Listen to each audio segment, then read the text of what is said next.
I'm Chelsea. I'm Samara. I'm Laura.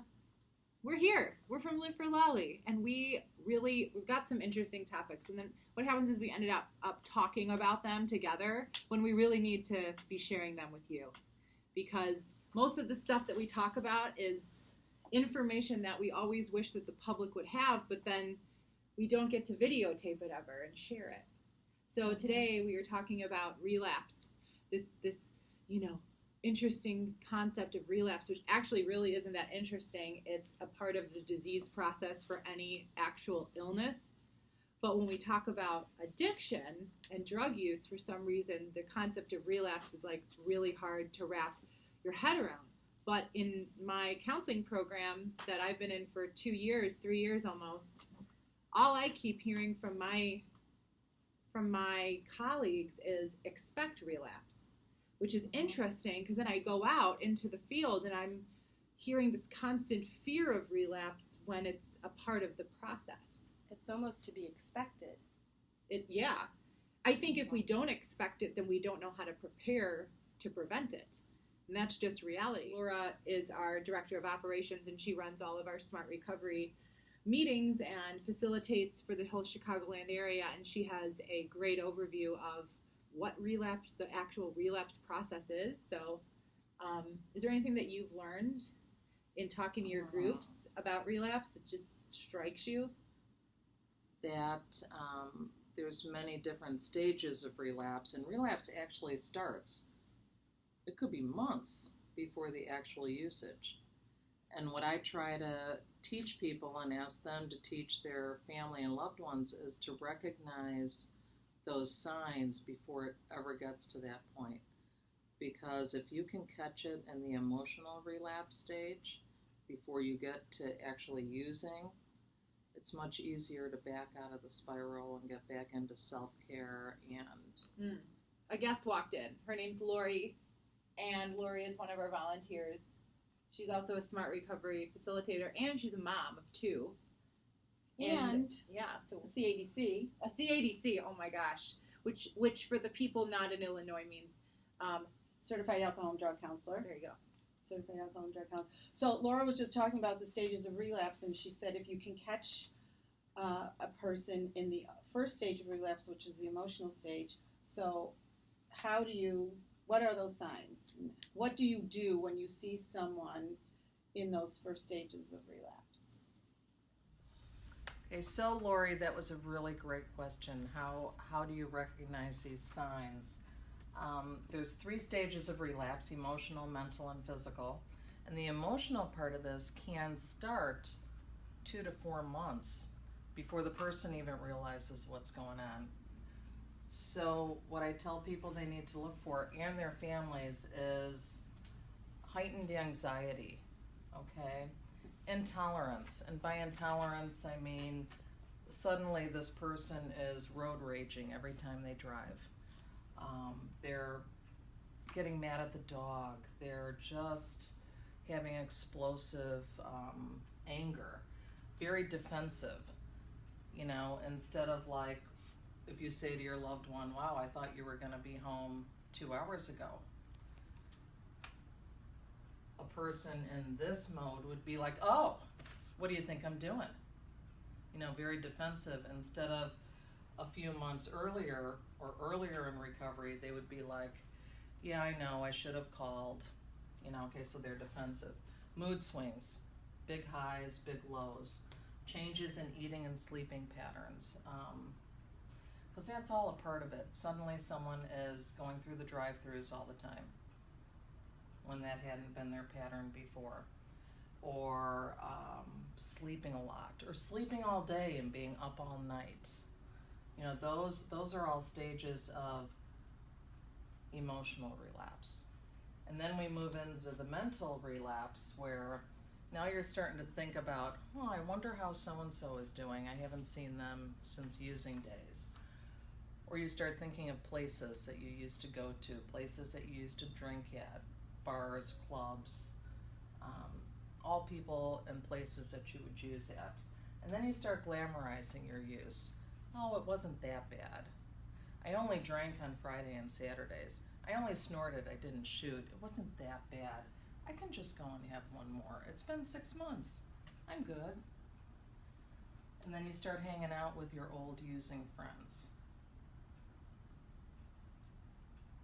And then you're starting to think about relapse. Well, if I only do it at that graduation party on Saturday, I'll be good. I won't do it anymore. And then you start planning your relapse around other people's schedules. You start contemplating, when your wife has that nighttime meeting and she's not going to be home until after 10 o'clock, so I can drink and use and be asleep by the time she gets in, and you start plotting all of that. This one right here is right around the corner once you start doing that. But if you can recognize this or even this, you can reverse the spiral. And how do we reverse the spiral? Practice self-care, play the tape through. You know, that's always very good advice. Play the tape through. Start with your using and what are the consequences going to be? How long between the emotional and the mental? Is there like a timeline, or could it be like all right away, or like how long typically between the two stages? Evidence says that the emotional relapse can last for 2, 4, 6 months. Once you move into this, even just one of these things, it's usually a rapid succession of the rest of it. Now that we have outlined what relapse looks like, I think it's very important to talk about what we tend to do when relapse happens as either family members or as a friend or as a person in recovery who's working with that person. A lot of the things that I see is really interesting because I'm an objective person, right? And so when I talk to my friends who are in recovery, I'm really thinking about it from like a non-affective standpoint necessarily. But what's interesting is that when people get clean or attempt to get treatment and get better, we are like cheerleaders for them, and we are like, you know, which we just try to be there, and we're so happy and we're so relieved. And then when there's a slip or when there's the firing of the brain is happening again, we get so angry, like this is like they're wrong, like when it's an illness. And I think that what I've seen is that puts people far more into relapse mode quicker because all they're thinking in their head is, well, I'm a failure. And it's sad to see that. It's sad to see them not reach out for help. And Laura, I know there's been people in this community in Illinois, and I'm sure all over the country, who are just up and dying. And that's a large part because of the type of drugs that are out there and how potent they are. What I don't see often is a call for help. So what are you noticing from some of our clients out in the field? This might not be the most popular viewpoint, but I'm tired of seeing people die. I'm tired of going to funerals. And we know for a fact that relapse is real. Yeah. Relapse happens, slips happen, they just happen. And I know that in the community... But hold on, people say that they don't happen. People, depending on the type of recovery program you follow, will tell you, no, they don't, because if they were working the steps, or if they were doing this, or if they were following the book, or whatever it is, they would never have done that. They would never have gone to that direction. I'm just like, so they're not human? Yeah. So it's like the stigma of relapse almost. Yeah, there's a stigma of relapse. There is a stigma of relapse. And how much stigma do we need with this issue? Honestly, I don't know how much more I could take. And I don't know if it's because I come from a medical background, but I always go back to the science. What is the science telling us? What is data telling us? What is it telling us? That relapse is real. But it's also telling us that communication is key. Communication. So when I'm talking to users, and I have had many conversations over the last 10 days since we lost these other two young people. What if when they wanted to use that one last time, because they're going to rehab tomorrow or they have to report to jail, or I just need to use one more time. What if we opened up a line of compassionate conversation so that that person could call someone and say, I have to use one more time before I leave. And me on the other end of the phone would be compassionate and loving and non-judgmental enough to say, okay, can I sit with you? I'll have Narcan with me. So I'm have not you actually brought condoning- that up? Have Yes, you I brought that have. up to people in Yes, I recovery? have. What have they said? Yes, I have. Depends on what side of recovery they're on. Oh gosh, the side. We should all be on the same I know, side. I know. But- The active users are like, I could never tell my mom that. Well, maybe we need to open up that conversation. Hold on, but you're right, because if we are telling people, so here's what confuses me, the hypocrisy. So a lot of the recovery community is really behind Narcan. This is just an example. In order to be behind Narcan, you have to acknowledge that a relapse is going to happen, and that B, in order for you to use Narcan, you have to have a conversation with that person or some indicator that they are not well and that they are nodding or they are ODing. How do we have those conversations if the message in the community is saying, actually, no, you can't? So that's what confuses me, because it's two conflicting messages. It's like having a Good Samaritan law and having a drug-induced homicide law and expecting Exactly. people to use the Good Samaritan law Exactly. when they're afraid. Like, it's very counterproductive. It doesn't really make, like, logical sense. So when you've talked to people in the recovery community, what kind of feedback are you getting about it? From people, maybe let's use 12-step programs as an example. The typical response, and I'm not going to say definitive across the board because there's always exceptions, but I approached someone who is a friend of mine that leads a meeting, and I'm like, what would you do if so-and-so had called you and said, I'm going to use one more time before I leave tomorrow? What would your response have been? And this person was quiet and said, I would tell him to call his sponsor and that he's got to get to a meeting. And that all is good. Mm-hmm. That's all good. But when the person gets to the point that they're going to use, they're going to use regardless. If you get them to a meeting, they'll use after the meeting. Nothing usually is going to change that path once it's there. Once they've got the rig. Yes. Once they've got the dope.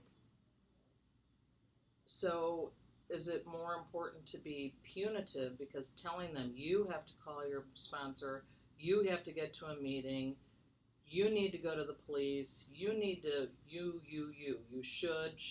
We shouldn't should on people. We shouldn't should on people. No. Let's make a t-shirt, because I agree. We shouldn't should on people.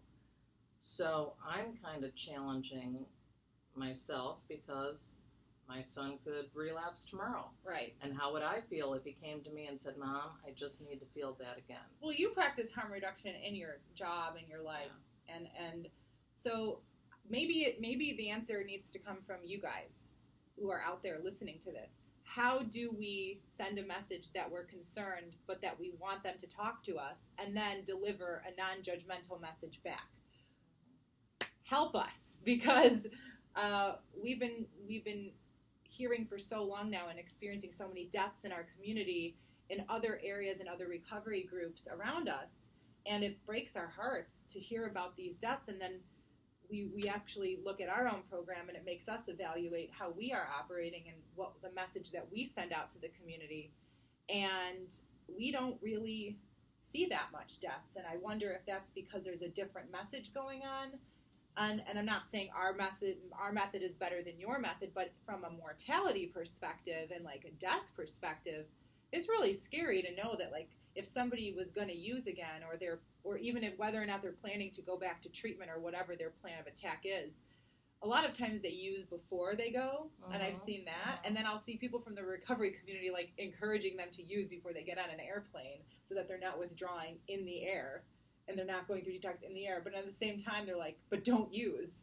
Like, that doesn't make any sense to me. So how can we, as advocates, come up with a plan to build some strong, helpful messaging that's positive and that's encouraging of their continued path of treatment. Because if I had a diabetic in my life, and I have a few, and they decided not to take their insulin one day, and then they went to McDonald's and got a cheeseburger and fries and a shake and went into like a shock, I would never tell them not to do that, because that's, obviously I would send a message of, I hope you're taking your insulin. Exactly. But why don't we do that with this illness? It's really mind-blowing to me how we've picked and chosen how we decide to act from a science place. So help us, recovery community. If you're out there, we would really, really love your feedback. And I do want to point out and emphasize, because I can see some responses that we might get. You can picture them in your head. Yes. We are not condoning nor encouraging drug use. You know what we're encouraging? Life. Yeah. Staying I think alive. we've all learned at this point, with the fact that people under the age of 50, the number one way for people under the age of 50 to die is by overdose. Now that we know that, and 144 people a day are going to die, now that we understand how opioid use disorder works, how the brain fires neurotransmitters, how that process happens, we can't continue to say, let's just say no. Like, that's, just say no didn't work, people. Remember DARE? It did not work. There's a reason it didn't work, and it's because you can't tell humans with brains to do what their brains are telling them to do. It's very simple science. So let's come up with a plan, peeps. Leave comments. Leave comments. We need your help, because we need to be sending a message cohesively to anybody out there who's struggling with any sort of addiction or dependency on something, even eating disorders. Like, how, that's a very dangerous type of disorder to have. How do we help? We hope we've helped you. So can you help us?